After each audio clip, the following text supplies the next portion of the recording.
السلام علیکم ورحمۃ اللہ وبرکاتہ۔ پچھلی ویڈیو میں ہم نے سورۃ البقرہ کی آیت نمبر 60 اس کا ترجمہ جانا تھا۔ آج انشاءاللہ العزیز ہم اس کی تفسیر جانیں گے، تو شروع کرتے ہیں۔ بسم اللہ الرحمن الرحیم۔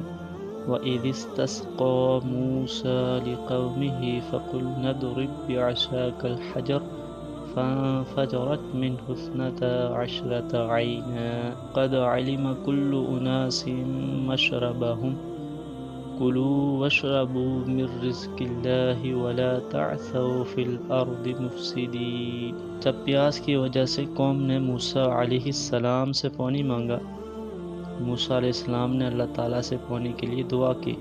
استسقاء کے معنی ہے پانی مانگنا، پانی کے لیے دعا کرنا۔ آج بھی جب بارشیں رک جائیں تو نماز استسقاء پڑھ کر دعا کی جاتی ہے۔ تو موسیٰ علیہ السلام کی دعا پر اللہ تعالیٰ نے ارشاد فرمایا، اپنے عصا کو پتھر پر مارو۔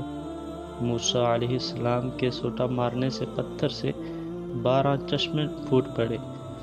وہ 12 ہی خاندان تھے، انہوں نے اپنا اپنا چشمہ پہچان لیا اور اس سے سیراب ہوتے رہے۔ چشموں کی پہچان اس لیے لازمی تھی کہ وہ پانی پر نہ لڑتے رہے۔